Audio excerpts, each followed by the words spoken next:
नमस्कार दोस्तों, लीजिए सुनिए मेरे द्वारा यानी सरोज गिरी गोस्वामी द्वारा लिखी कहानी कफन चोर। तो आइए सुनते हैं ये कहानी कफन चोर। ऊंचे ऊंचे विशाल पहाड़ों की तलहटी में बसा था छोटा सा गांव अमनपुर।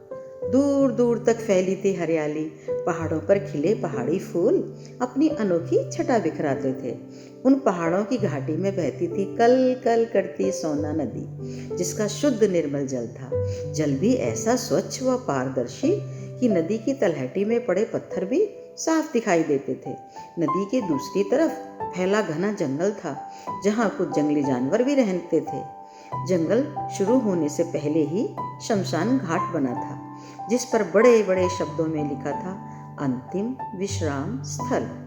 सचमुच मनुष्य को यहीं आकर ही तो विश्राम मिलता था, वरना इससे पहले तो वह जीने की जद्दोजहद में इधर उधर भागता फिरता था। गांव के ज्यादातर लोग खेती बाड़ी ही करते थे। वे रात दिन खेतों में जी तोड़ मेहनत करते थे, मगर खर्चा मुश्किल से ही निकाल पाते थे। कारण था, खेती करने के लिए खर्च ज्यादा करना पड़ता था, मगर मुनाफा कम ही होता था, और बची खुची कमी कुदरत की मार पूरी कर देती थी। किसान को जब भी उम्मीद होती थी कि शायद इस बार फसल अच्छी हो जाएगी, तो कभी सूखा पड़ जाती थी, तो कभी बाढ़ से सारी फसल चौपट हो जाती थी। इसी वजह से कुछ ने तो खेती बाड़ी छोड़कर शहरों की तरफ पलायन कर लिया था, और कुछ अब भी भगवान भरोसे खेती में हाड़ तोड़ रहे थे। ऐसा नहीं था कि अमनपुर में सभी किसान गरीब थे। कुछ एक संपन्न किसान भी थे। वे केवल नाम के लिए ही किसान थे, क्योंकि वे भी खेतों के मालिक थे। उनके पास भी खेत खलिहान थे, मगर वे उन खेतों पर खेती नहीं करते थे, बल्कि खेती कराते थे। या यूं कहा जाए कि जमीन वाले जमींदार थे, जिनकी कई बीघा जमीन थी, और वे उस पर उन किसानों से खेती कराते थे जिनके अपने खेत नहीं थे। जो बेचारे दीनहीन किसान थे, वे कठोर परिश्रम कर जमींदारों के खेतों में मजूरी किया करते थे। एक तरफ तो जमींदारों की ऊंची ऊंची हवेली बनी थी, और गांव के अंतिम छोर पर इन गरीबों की झोपड़ियां पड़ी थीं। जहां मालिकों की हवेली सुख सुविधाओं से परिपूर्ण थी, वहीं गरीबों की झोपड़ियां उनकी फटेहाल जिंदगी का आईना थी। गरीबों की झोपड़ी में न दिन में चैन था, न रात को आराम। सर्दी में, गर्मी में, बरसात में कभी भी बेचारे सुरक्षा न पाते थे। उनके छप्पर जगह जगह से टूट गए थे, उनका फूस उखड़ गया था। वही छप्पर गर्मी में सूरज दादा को घरों में घुसने की जगह दे देते थे, तो सर्दी में सर्द हवाएं उनके घरों में घुसी चली आती थीं और हाड़ कपा देती थीं। फिर बरखा रानी भी कहाँ पीछे रहने वाली थी।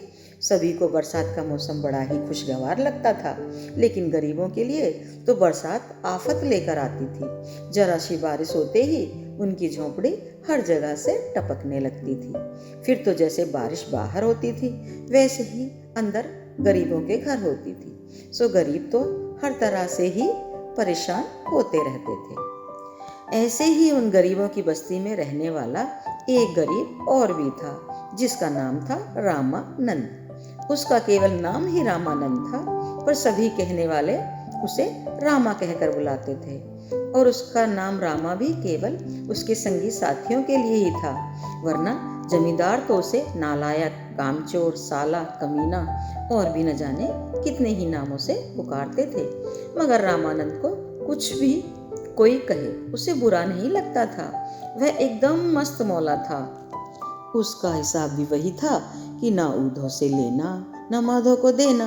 वह सारा दिन जमींदारों के खेतों में पसीना बहाता था, और शाम को खा पी कर अपनी झोपड़ी में ही सो जाता था। काया तो उसने पहलवानों जैसी पाई थी। वह चाहता तो किसी भी इंसान को मिट्टी चटा सकता था, लेकिन उसने दिल एकदम से बालकों जैसा पाया था। जमींदार की एक ही झिड़की में उसकी घिग्गी बन जाती थी। जमींदार राजेश्वर के सामने हाथों को बांधे, सिर नीचा किए खड़ा रहता था बेचारा। कभी कोई जवाब ना देता था, या ज्यादा पूछने पर केवल हाँ या ना में जवाब देता था, और खेतों में खूब हाड़ तोड़ मेहनत करता था। उस रात खूब पानी बरसा था। पानी इतना बरसा कि कि जमीन की कई महीनों की प्यास बुझ गई थी। खेतों की मिट्टी भी जुताई के लिए तैयार हो गई थी। उस रात रामा को टपकते छप्पर के कारण नींद नहीं आई थी।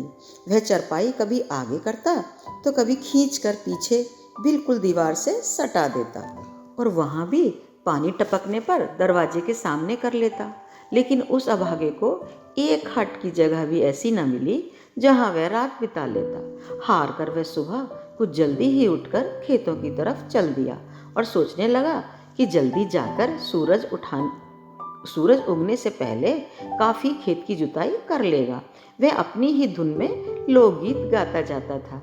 ये है मौसम का सरूरा, मन का नाचे रे मयूरा, तिनक धिन धिन हो, तिनक धिन धिन हो रामा। फिर अपना ही नाम लेकर वह खिलखिलाकर हंस पड़ता। अभी वह खेत से कुछ दूरी पर ही था, तभी गन्ने के खेत से उसे किसी बच्चे के रोने की आवाज़ आई। रामा ठिठक कर खड़ा हो गया और कान लगाकर उस आवाज़ को सुनने लगा। अब उसे विश्वास हो गया कि आवाज़ गन्ने के खेत से ही आ रही है। वह तेज कदमों से गन्ने के खेत की तरफ चलने लगा। अब तक आवाज़ बिल्कुल साफ सुनाई देने लगी थी। वह खेत की पताई यानी गन्ने के पेड़ के पत्ते हटाकर आगे बढ़ा तो उसे एक मैली सी साड़ी में एक शिशु लेटा दिखाई दिया। वह अपलक उसे देखने लगा। एक बार तो उसकी समझ में नहीं आया कि वह क्या करे, मगर दूसरे ही पल वह जैसे सोते से जागा था। उसने आगे बढ़कर शिशु को उठा लिया और सोचने लगा कि अब वह क्या करे। अगले ही पल उसने निर्णय लिया और बच्चे को गोद में उठाए बस्ती की तरफ लगभग दौड़ सा पड़ा। अपनी बस्ती में पहुंचकर वह सीधा संतो ताई के पास पहुंचा, पूछने के लिए कि यह बच्चा किसका है, कौन है और अब इसका क्या किया जाए। बच्चे के बारे में किसी आदमी को बताना या उससे सलाह लेना उसको उचित नहीं लगा। वह सीधा तीर की तरह संतो ताई के बरामदे में घुस गया। संतो ताई उस वक्त चूल्हे पर गरम गरम रोटी सेक रही थी और उसका पति वहीं पास में बैठा हुक्का पी रहा था। हड़बड़ाहट में रामा का शरीर सूखे पत्ते की तरह कांप रहा था।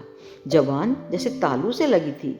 उसकी इस तरह हड़बड़ाते देख ताई ने सवालिया निगाहों से उसकी तरफ देखा, फिर गोद में थमे उस बच्चे को देखा और बोली, रामा कहाँ से हाफता भागता चला आ रहा है रे, और ये बच्चा किसका है तेरी गोद में। अब तक रामा भी थोड़ा संयत हो चुका था, सो बोला, ताई ताई ये बच्चा मुझे ईख के खेत में मिला। ताई को रामा की बात पर एकाएक विश्वास न हुआ। उसे लगा रामा उससे मजाक कर रहा है, इसीलिए वह भी हंसती हुई बोली, क्यों रे रामा का खेत में पेड़ पौधों के बदले बच्चा उपजने लगा है, सीधे सीधे बताता क्यों नहीं किसका बच्चा लिए फिरता है इतनी भोर को। तब रामा फिर बोला, ताई आपको मजाक लग रहा है, अरे सच कह रहा हूँ, ये बच्चा मुझे ईख में ही मिला है, पताई के नीचे पड़ा था, न जाने कौन निर्दयी से वहां छोड़ गया था। अब की संतो ताई को भी विश्वास हो गया। उसे लगा कि रामा शायद ठीक ही कह रहा है। वह बोली, ला दिखा देखूं किसका बच्चा है। कहते हुए ताई ने रामा की गोद से बच्चा ले लिया और कपड़ा हटाकर उसे देखने लगी। फिर बोली, अरे ए रामा, यह तो किसी की बिटिया है रे, कौन करम जला नास पीटा इस नन्ही सी जान को खेत में छोड़ गया है रे। हे परमात्मा, घोर कलयुग आ गया है। रामा देख कैसी सुंदर बिटिया है, बिल्कुल साक्षात देवी की तरह है। उस छोड़ने वाले का कलेजा नहीं कांप गया, हाथ टूटकर गिर क्यों ना गए उसके। कहकर संतो ताई ने उस बच्ची को कलेजे से लगा लिया और अपने पति से बोली, ए जी सुनते हो, आप अभी रामा के साथ प्रधान के पास जाओ और पूछो कि इस बच्ची का क्या करना है। वैसे मुझे यह बच्ची अपने गांव की नहीं लगती। कहकर संतो ताई ने बच्ची फिर से रामा की गोद में दे दी। तब तक उसका पति भी वहां आ चुका था। वह संतो की बात पर हंसते हुए बोला, हाँ तुम्हें तो जैसे हर घर के बच्चे का पता है। हाँ मैं अच्छी तरह जानती हूँ, अब तक जिनकी जचनी हुई है वो भी और जिनकी होने वाली है उनको भी। संतो हाथ नचाकर बोली, मैं दावे से कह सकती हूँ यह छोरी हमारे गांव की नहीं है। मुश्किल से 1 हफ्ता पहले जन्मी है ये बच्ची। और अब तुम मेरी जांच पड़ताल करना बंद करो और लड़की के बारे में जाकर प्रधान से बात करो। चल रे रामा, बैठे बिठाए न जाने किस मुसीबत को उठा लाया। कहते हुए घीसा ताई का पति अपनी पगड़ी ठीक कर चलने को तैयार हुआ। गांव के प्रधान ने घीसाराम और रामा को टका सा जवाब दे दिया कि बच्ची रामा को मिली है, इसीलिए वही इसे अपने पास रखे, और कोई उससे पूछने आए इस बच्ची के बारे में तो छानबीन कर बच्ची उसको सौंप दी जाएगी, या घीसा चाहे तो वही इस बच्ची को रख ले। रामा को कुछ ऐसी ही तुगलकी फरमान की उम्मीद तो थी प्रधान से, मगर वह यह सपने में भी नहीं सोचा था उसने कि बच्ची उसी के गले पड़ जाएगी। वह आंखें नीची कर हाथ जोड़कर बोला, प्रधान जी, मेरी न जोरू है न माँ बहन है, फिर इस बच्ची की देखभाल कैसे होगी? तब प्रधान कड़े से शब्दों में बोला था, बच्ची घीसा रख लेगा। क्यों घीसा, क्या कहता है? माँ मालिक, मैं क्या बोलूँ, मेरी तो पहले ही 3 बेटियां हैं, मेरा घर परिवार तो वैसे ही संकट में रहता है, खाने के लाले पड़े रहते हैं, मैं कैसे रखूँगा? तो ठीक है, रामा को बच्ची मिली है, जब तक इसके घर वालों का पता नहीं चलता यह बच्ची रामा के पास ही रहेगी। अब भागो यहाँ से, मुझे बहुत काम है। आ गए सुबह सुबह नया ही मसला लेकर। चलो भैया जाओ, और रामा सुन, इस बच्ची के दूध के लिए एक बकरी खरीद ले। मालिक, मेरे पास फूटी कौड़ी नहीं है, अब बकरी खरीदने के लिए रुपया कहाँ से आई? चल भाग, ये मुझे नहीं पता, नहीं खरीदेगा तो उस बच्ची को भूखा मारेगा क्या? याद रख, बच्ची को कुछ हुआ तो तेरी खाल उतार कर भूसा भर दूंगा। अब चल जा यहाँ से। कहकर जमींदार अंदर के कमरे में चला गया और घीसाराम भी धीरे से खिसक गया। रह गया अकेला रामा, बच्ची को सीने से लगाए। उसकी समझ में नहीं आ रहा था कि वह क्या करे और क्या ना करे। कभी सोचता कि खामखा यह मुसीबत अपने गले डाल ली, खुद तो गरीबी की चलते जैसे तैसे 2 रोटी मिल जाती थी, अब कैसे इसका दूध का इंतजाम करेगा? और इस बच्चे के माँ बाप आएंगे भी कि नहीं? और अगर आना ही होता तो इस बच्ची को छोड़कर ही क्यों जाते? रामा अजीब कश्मकश में फंस गया था। बच्ची भूख से रोने लगी थी और रामा किंग कर्तव्य विमूढ़ सा उसके चेहरे को देख रहा था। जरा सी देर में बच्ची जोर जोर से रोने लगी तो रामा को एहसास हुआ कि बच्ची शायद भूखी है। वह तेज तेज कदमों से संतो ताई के घर जाने लगा। रामा के आने से पहले ही ताई सारी बात जान चुकी थी। उसके पति ने वहाँ का पूरा दृष्टांत उसे कह सुनाया था। रामा के आते ही उसने रोती बिलखती बच्ची को गोद में ले लिया और उसे रुई के फाये से दूध पिलाने लगी और बोली, रे रामा, अब तू क्या करेगा रे? कैसे पालेगा इस बिन माँ बाप की बच्ची को? कसम से कहती हूँ, यदि मेरे बस की बात होती तो मैं जरूर पाल लेती इस बच्ची को, मगर मैं क्या करूँ रे? मेरी भी छोटी छोटी 3 बेटियां हैं, उन्हीं को भी भरपेट दूध नहीं मिलता।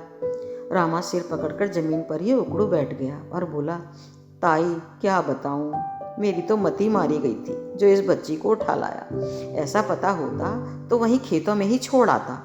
जबरदस्ती का ढोल गले में लटका लिया, ऊपर से जमींदार कहता है कि बच्ची को कुछ हुआ तो खाल खिंचवा दूंगा। ताई मैं तो बड़ी मुसीबत में फंस गया, तू ही कोई रास्ता निकाल। मैं खेतों में काम करूंगा या इसकी देखभाल करूंगा? ताई तू ही मेरी मदद कर। कहकर रामा बड़ी हसरत भरी नजरों से संतो ताई को देखने लगा। संतो ताई ने मन ही मन कुछ सोचा, फिर बोली, रामा, इसके दूध का इंतजाम तब तक मैं कर दूंगी जब तक तू बकरी नहीं खरीद लाता। और रही इसकी देखभाल की बात, तो भैया देखभाल तो इसकी तुझे ही करनी पड़ेगी। ले संभाल अपनी इस बच्ची को, और हाँ सुन, तू प्रधान से एक बार जाकर फिर मिल, शायद अब की तेरी समस्या का कोई उपाय निकल आए। कहती हुई ताई बच्ची को रामा की गोद में देकर अंदर कमरे में चली गई और अंदर कमरे में से ही जोर से बोली, रामा अभी जाना मत, मेरी बच्चियों के कुछ कपड़े पड़े हैं, उन्हें निकाल कर लाती हूँ। थोड़ी देर में ही ताई कुछ कपड़े हाथ में लिए आंगन में आ गई और रामा को देती हुई बोली, ले अपनी बच्ची को पहना लेना। तभी जैसे उन्हें कुछ याद आया और वह फिर बोली, हे रामा, क्या नाम रखेगा इसका? ताई, महुआ। रामा अनायासी बोल पड़ा था।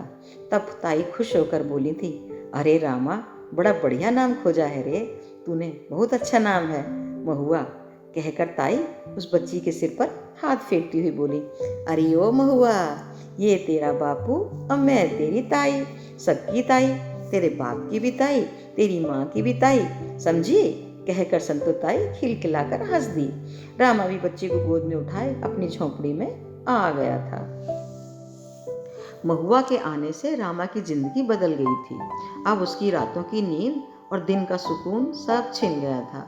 वह महुआ को संभालते संभालते बावला सा हो गया था। उधर जमींदार के कामों से केवल इतनी राहत मिली थी कि अब उसे खेतों में पसीना नहीं बहाना पड़ता था, बल्कि उसे हवेली में रहकर ही अब काम करने पड़ते थे, जैसे हवेली की सफाई करना, हाट बाजार से सौदा तरकारी लाना, लकड़ियां काटना और मालिक के जरूरत अनुसार उसके सभी काम करने होते थे उसे।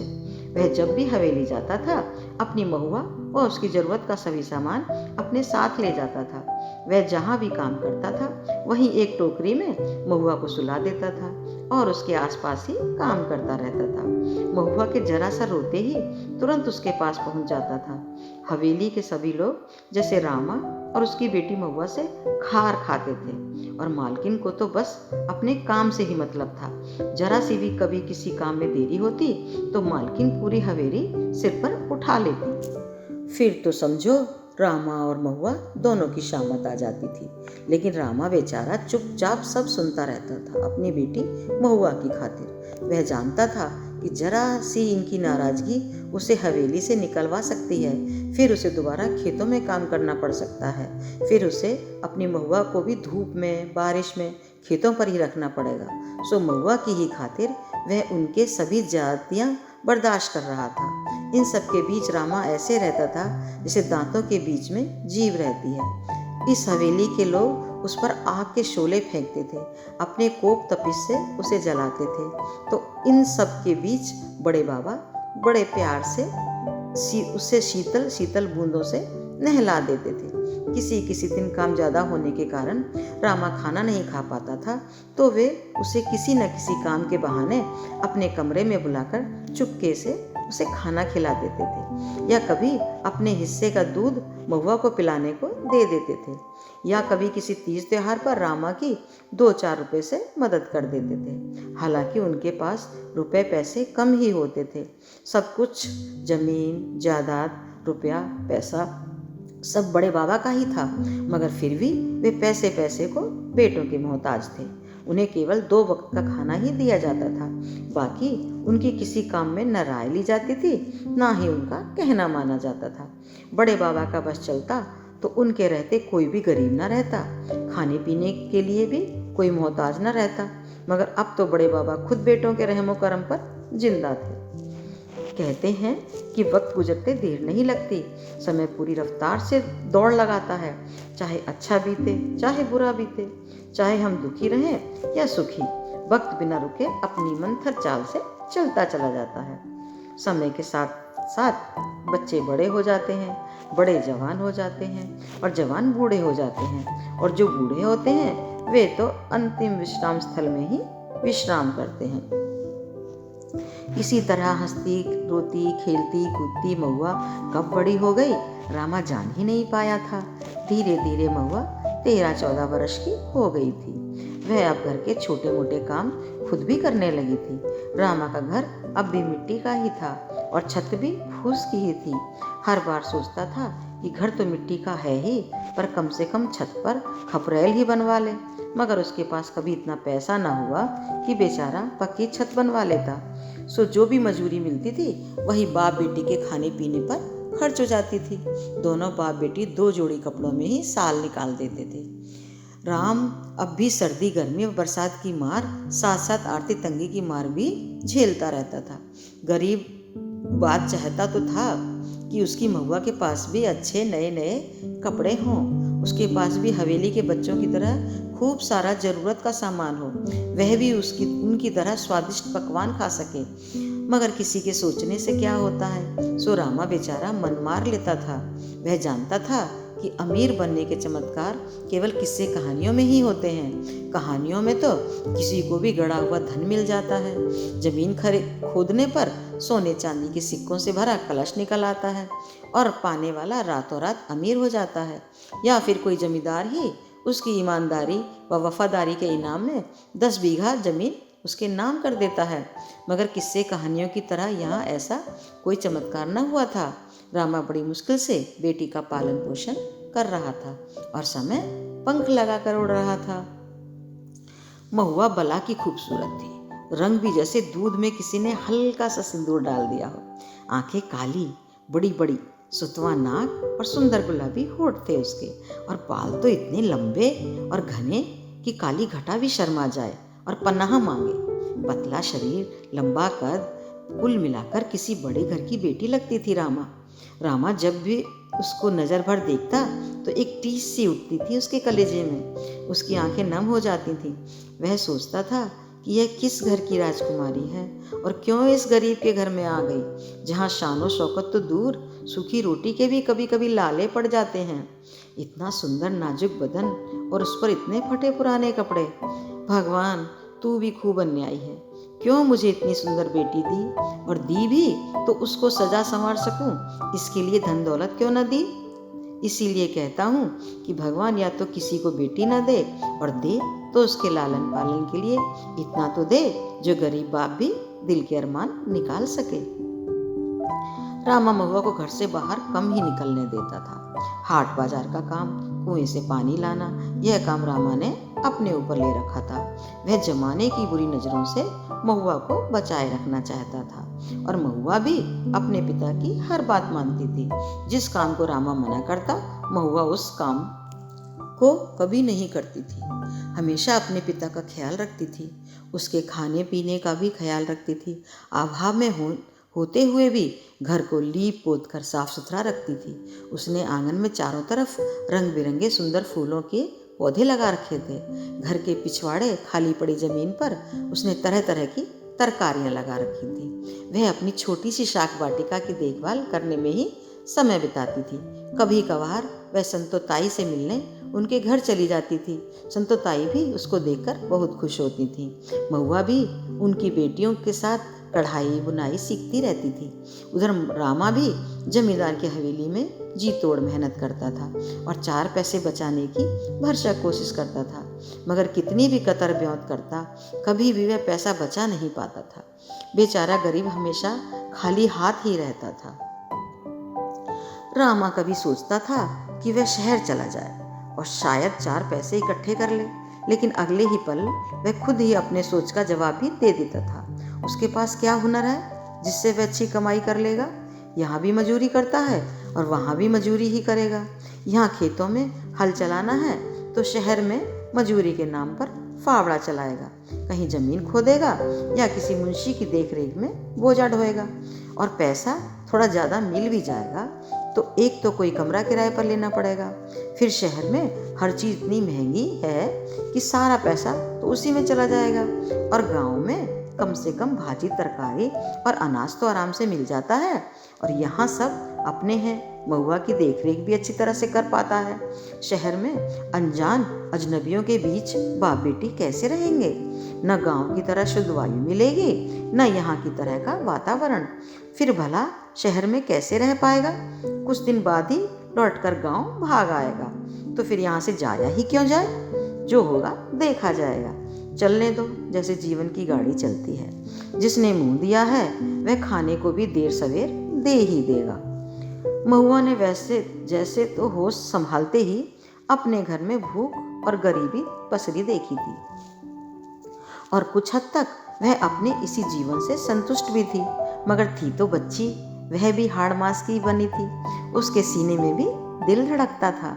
उसका दिल भी करता था कि वह भी अन्य बच्चों की तरह रहे, वह भी सजे संवरे, सुंदर कपड़े पहने, अच्छा अच्छा खाए। मगर बापू की हालत उससे कौन सी छिपी थी। इसीलिए वह मन मारना भी सीख गई थी। दिल में उठते अरमानों को, उमंगों को दबाना सीख गई थी। लेकिन एक इच्छा थी उसके दिल में जो कभी दबने का नाम न लेती थी।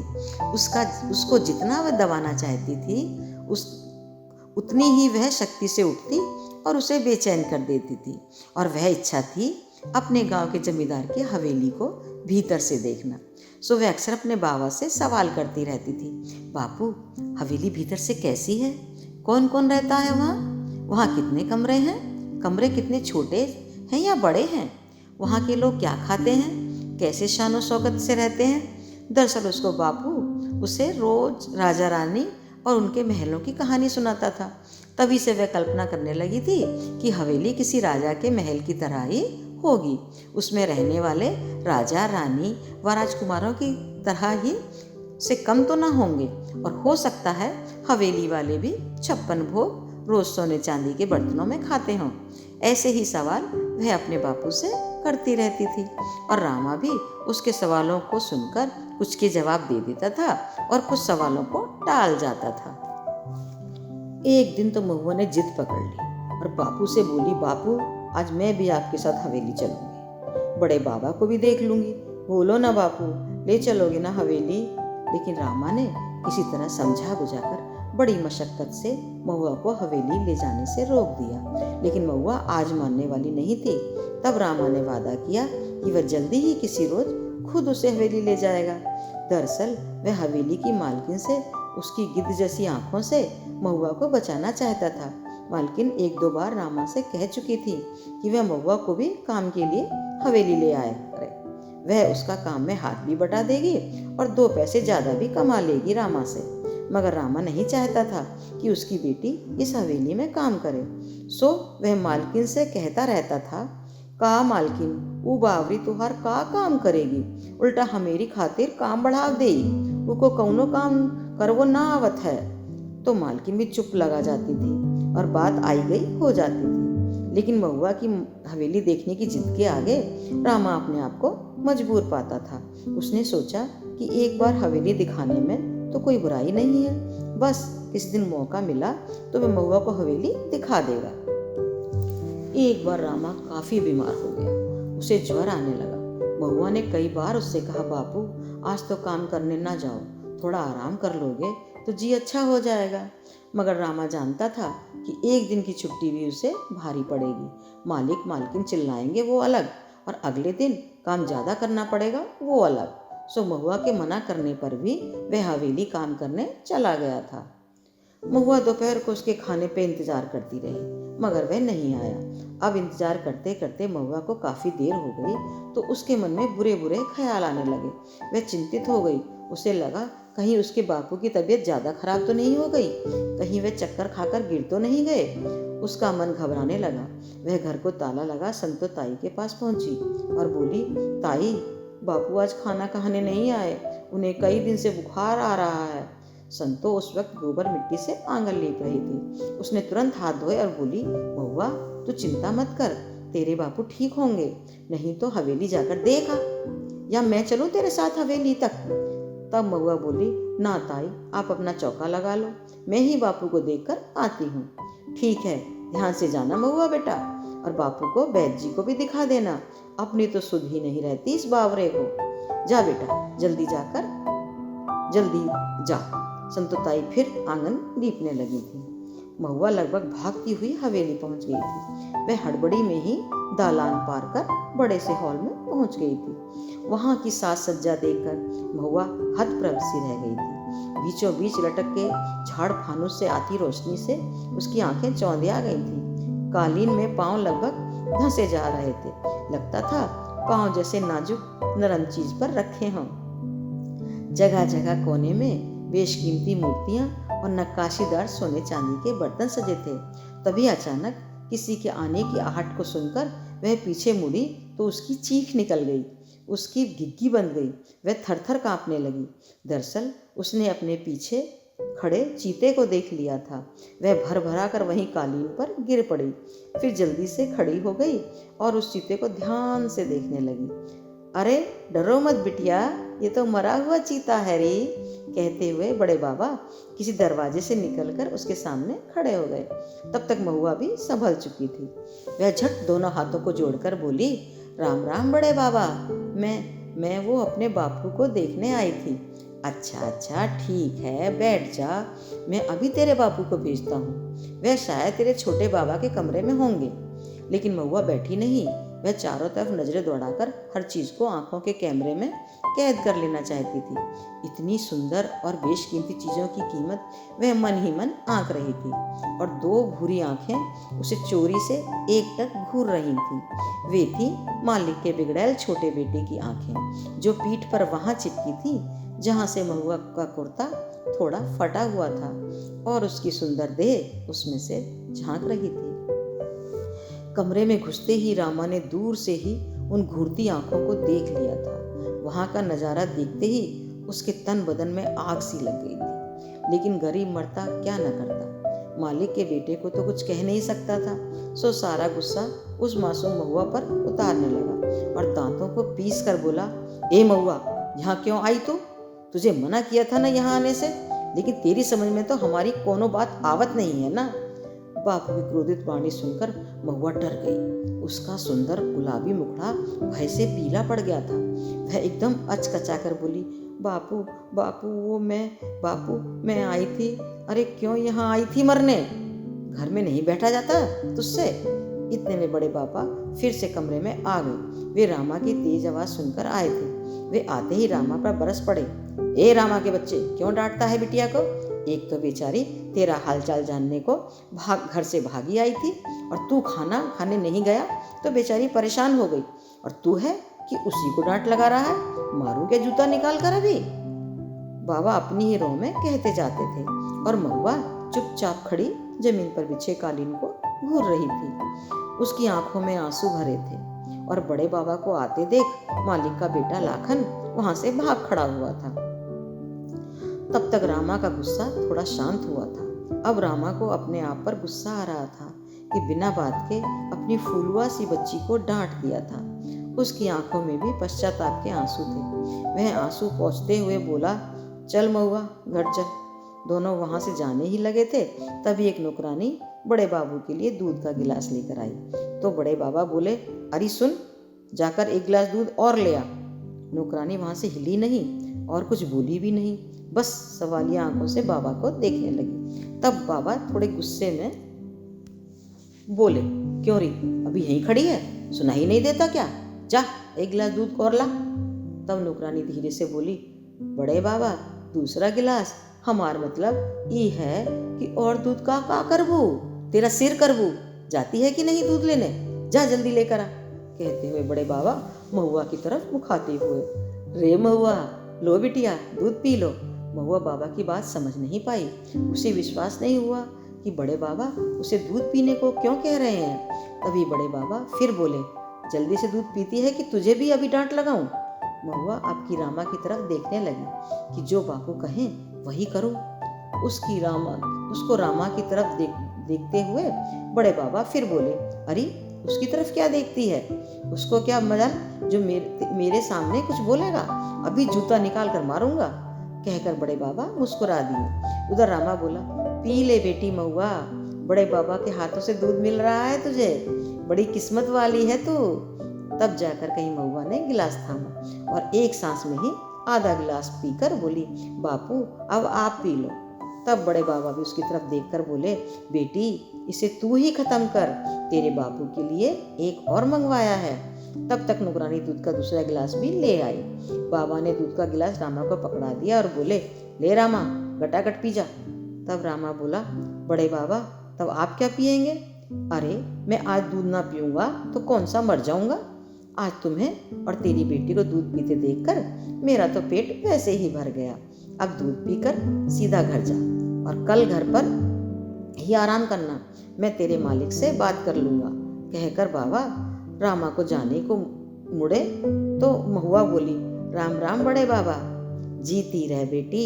कहकर बाबा भीतर चले गए और बापू बेटी भी दरवाजे से बाहर निकल गए। तब महुआ बोली, बापू कितना स्वाद था दूध, हमने तो इतना स्वाद दूध कभी ना पियो हो। हाँ हाँ चल, उसमें सूखे मेवे पड़े थे, ये ही लिए इतना स्वाद हो। तब बाहर आकर रामा ने अपना फटा सा गमछा महुआ की पीठ पर डालकर उसकी फटी कुर्ती को छिपा दिया था, लेकिन उसका मन अब भी अशांत था। घर आकर भी रामा का मन बेचैन था। उसे लग रहा था कि अब भी वे गंदी निगाहें उसकी बेटी के शरीर से ही चिपकी हैं। वह उन्हें भूलने की कोशिश कर तो रहा था, लेकिन भूल नहीं पा रहा था। जब उससे कहे बिना रहा ना गया तो उसने सोचा कि इसकी माँ तो है नहीं जो इसको समझाएगी, इसीलिए यह काम तो अब उसे ही करना पड़ेगा। यह भी सब सोचकर वह बोला, महुआ, ओ महुआ इधर आ। महुआ अपने पौधों को पानी दे रही थी और अपने बापू की आवाज़ सुनकर दौड़ी चली आई और बोली, तुमने बुलाओ हो बापू? हाँ सुन, रामा थोड़ा गंभीर होकर बोला। महुआ बेटी, जरा अपने कपड़ों का थोड़ा ध्यान रखा कर रही, तेरी कुर्ती पीछे से फटी है। तब महुआ रुआंसी होकर बोली, बापू कई बार सिल चुकी हूँ मगर बार बार फट जाती है, शायद पुरानी होकर गल गई है। तब रामा को लगा कि कह तो महुआ सही रही है, इसे तो याद भी नहीं कि इस बेचारी की नई कुर्ती कब सिलवाई थी। सच में महुआ के सभी कपड़े पुराने हो चुके हैं, अब पैसों का जुगाड़ करके नए कपड़े जल्दी ही बनवाने पड़ेंगे। फिर वह बोला, महुआ 1-2 बार और सिल ले बेटी, जल्दी ही तुझे नया कुर्ता दिला दूंगा। कहकर रामा सोच में डूबा खाट पर लेट गया, लेकिन लाखन की घूरती आंखें अब भी उसका पीछा कर रही थीं। लेकिन दिल में कुछ तसल्ली सी भी थी कि इस महीने की मजूरी मिलते ही वह महुआ को नए कपड़े सिलवा देगा। कुआर यानी अक्टूबर का महीना शुरू हो गया था। कुछ ही दिनों में नवरात्रे, फिर दशहरा आने वाला था। हर साल रामलीला व दशहरा पर रावण का पुतला जलाने के लिए गांव वालों से चंदा उगाही होती थी, लेकिन इस बार जमींदार ने गांव में ड्योढ़ी पिटवा दी थी कि इस बार गांव वालों से चंदा उगाही न की जाएगी। इसे सुनते ही गांव वाले का खुशी से ठिकाना न रहा था। सभी ने संतोष की सांस ली थी। इस बार तो कोई फालतू पैसा न देना पड़ेगा, चलो एक खर्चा तो कम ही हुआ। यही सोचकर गांव के मजूर फूले नहीं समाते थे। मगर यह खबर ज़्यादा दिन की खुशी न दे सकी, बल्कि उससे दुगना गम लेकर गांव वालों की जिंदगी में आई। जिस दिन गांव में फिर से ड्योढ़ी पिटी कि इस बार सभी की मजूरी पूरे महीने की रामलीला, दशहरा व छोटे मालिक लाखन के जन्म दिवस के जलसे के लिए काट ली गई है, और गांव वालों को लाखन के 21वें जन्म दिवस पर शानदार भोज की व्यवस्था की गई है। आसपास के सभी गांव के रसूखदारों को भी भोज में शामिल होना है और गांव वालों को भी उस रोज भोज कराया जाएगा। उस दिन किसी के भी घर में चूल्हा नहीं जलना चाहिए। इस खबर से सभी की खुशियां काफूर हो गईं। लोग दुख और भय से एक दूसरे का मुंह ताकने लगे। उस दिन यह खबर सुनकर शांति ताई तो बिफर पड़ी और बोली, अरे आग लगे ऐसे भोज को, एक दिन के लिए पूरे महीने की मजूरी खा गए जालिम। वैसे धर्मात्मा बनकर रामलीला कराएंगे, दशहरा पर रावण जलाएंगे। मेरा बस चले तो मैं इस रावण को ही जला दूं। उसकी जली कटी बातें सुनकर उसका पति एकदम से डर गया। उसे लगा कोई मालिक का आदमी ये बातें सुन ना ले, न जाने गांव वालों में ही कोई खबरी मालिक तक खबर पहुंचा दे। यह सोचते ही वह संतोताई का हाथ पकड़कर भीतर खींचता चला गया। वह जाते जाते बड़बड़ा भी रहा था, ससुरी चुप काहे नहीं होती, मरवाएगी का? किसी ने सुन लिया तो मालिक को जवाब देना भारी हो जाएगा। मैं क्या उससे डरती हूँ, डरे मेरी जूती। और मैं तो चाहूँ कोनो उसे जाकर कहे तो सही, उसे भी तो पता चले कि इस तुगलकी फरमान से हमको कितनी चोट पहुंची है। अरे ओ संतो, तू भीतर चल, कहकर उसका पति लगभग उसे खींचता हुआ कमरे में ले गया और बाहर से सांकल चढ़ा दी। मजदूरी कटने की खबर सुनकर रामा को धक्का सा लगा। उसे आशा थी कि इस बार वह बेटी के लिए कपड़े जरूर सिलवा देगा, लेकिन अब यह खबर सुनकर उसे समझ नहीं आ रहा था कि वह क्या करे और क्या ना करे। वह इसी उधेड़ में लगा था। हर किसी से वह उधार मांग चुका था कि कहीं से कुछ रुपया उधार मिल जाए तो बात बन जाए, लेकिन हर तरफ से उसे निराशा ही हाथ लगी थी। और रुपया उधार मिलता भी किससे? जो उसकी जान पहचान के थे सभी तो उसी की तरह गरीब थे बेचारे। इस गरीबी और बेबसी से रामा की आंखें अनायास ही बरस पड़ी थी और वह सब तरफ से निराश जो हो गया था। रामा हर तरफ से निराश होकर बड़े बाबा के पास गया था। वह लगभग गिड़गिड़ाता हुआ बाबा से बोला, बाबा कुछ पैसे उधार मिल जाते तो बड़ी मेहरबानी होती। लेकिन बड़े बाबा के यहाँ से भी उसे निराशा ही हाथ लगी थी। बड़े बाबा भी बड़े मायूस होकर बोले थे, रामा तू तो जानता ही है सारा रुपयों का लेन देन मेरा बेटा ही संभालता है। मुझे तो वह फूटी कौड़ी भी नहीं देता और मुझे रुपयों पैसों की जरूरत भी नहीं पड़ती। 2 समय का खाना मिल जाए यही मेरे लिए बहुत है। कोई बुरी लत भी नहीं जिसे पूरा करने के लिए बेटों के सामने हाथ फैलाऊं। वैसे उन्होंने रामा के सामने बहू से पूछा भी था कि कोई पुरानी साड़ी या सूट कोई उसके पास पड़ी हो तो इस गरीब को दे दे। बेचारा गरीब बाप बेटी का तन ढक देगा। लेकिन उनकी बहू ने भी टकासा जवाब दे दिया था कि उसके पास भी कोई फालतू कपड़े नहीं हैं खैरात में बांटने के लिए। रामा अपना सा मुंह लेकर वहां से लौट आया था। रामलीलाएं पूरे 9 दिन चली थी। गांव वाला का मन तो नहीं था रामलीला देखने जाने का, लेकिन भगवान का नाम लेने के बहाने या बच्चों के दबाव में आकर गांव वाले राम की लीला देखने चले जाते थे। एक दिन महुआ को भी उसकी सखियां जबरदस्ती अपने साथ लिवा ले गई थी। अपनी तरफ से महुआ अच्छा ही कुर्ता पहन कर गई थी, मगर वह भी कई जगह से सिला हुआ था। अपनी बेबसी पर रामा आंसू बहाने के सिवा कुछ नहीं कर पाता था या फिर उस ऊपर वाले से प्रार्थना कर सकता था। देखते ही देखते रामलीला और दशहरा का त्योहार चला गया। अब हवेली में लाखन के जन्म दिवस की तैयारियां बड़े जोश व खरोश से होने लगी थी। हवेली के आसपास सफाई के साथ साथ बड़े मनमोहक ढंग से सजाया गया था। दूर दूर तक बंधनवार लगे थे। जगह जगह तोरण से द्वार सजाए गए थे। ढोल वाले बाजे वाले उस दिन के लिए जमकर अभ्यास कर रहे थे। हवेली को तो दुल्हन की तरह सजाया गया था। क्या घर क्या आंगन, सब तरफ सुगंधित इत्र की खुशबू फैली थी। तरह तरह की मिठाइयों की सुगंध वातावरण को सुवासित कर रही थी। गांव वालों का खून पसीना बहाकर कमाया हुआ पैसा बड़ी बेदर्दी से उड़ाया जा रहा था। गरीब मजदूर खून के आंसू रो रहे थे, मगर सब गांव वाले खामोश थे। लाखन के जन्म दिवस के केवल 3 दिन बाकी रह गए थे, तभी अनहोनी घटना घट गई। दोपहर के 2 बजे बड़े बाबा स्वर्ग सिधार गए। जन्म दिवस की तैयारियों पर जैसे तुषारपात हो गया। बड़े बाबा के स्वर्ग सिधारने की बात गांव भर में जंगल की आग की तरह फैल गई। जिसने भी यह समाचार सुना वही अवाक रह गया। बड़े बाबा के निधन से सभी गांव वालों को बुरी तरह आघात पहुंचा था। दरअसल सभी उन्हें दिल से मान देते थे, उनकी इज्जत करते थे। सभी जानते थे कि बड़े बाबा बेटे के सामने मजदूरों का पक्ष नहीं ले पाते, मगर दिल से वे मजदूरों के साथ ही थे और कभी कभी तो मजदूरों की मजूरी के लिए बेटे से लड़ भी जाते थे। पर अब यह बात अलग थी कि बेटे के आगे भी वे मजबूर हो जाते थे और उनकी एक न चलती थी। आनन फानन में लोग बड़े बाबा की हवेली में पहुंचने लगे थे। गांव की औरतें तो बड़े बाबा के निधन से सचमुच ही रो पड़ी थी। ये सच्ची श्रद्धा थी उनकी बाबा के प्रति। इन आंसुओं से न कोई दिखावा था न बनावटीपन था। अब तक आसपास से भी बाबा के नाते रिश्तेदार आ चुके थे। सभी आहत थे। शाम के 5 बजते बजते बड़े बाबा का जनाजा उठा था। सारा जनसमूह बाबा की अर्थी के साथ चला था। सभी बाबा की अर्थी को कंधा देने के लिए लालायित थे। सभी राम नाम सत्य का उद्घोष करते जा रहे थे। औरतें सभी बाबा को दूर से ही प्रणाम कर अंतिम विदाई दे रही थी। उनकी आंखों में दुख और गम के आंसू थे। बाबा की अर्थी पर अनगिनत चादरें, कीमती शॉल, दुशाले पड़े थे, जो शायद खुद ही अपनी कीमत झलका रहे थे। इस जनसमूह में रामा भी सम्मिलित था। वह भी सच्चे मन से बाबा के लिए आंसू बहा रहा था। उसे लग रहा था कि आज बाबा के जाने से वह एक बार फिर अनाथ हो गया है। वह भारी मन से बाबा के जनाजे के पीछे पीछे चल रहा था। बाबा की शव यात्रा में शामिल भीड़ नदी के उस पार ही रुक गई थी। दरअसल गांव में नावें बहुत कम थीं। केवल 4 नाव थीं, जिनमें एक टूट फूट चुकी थी।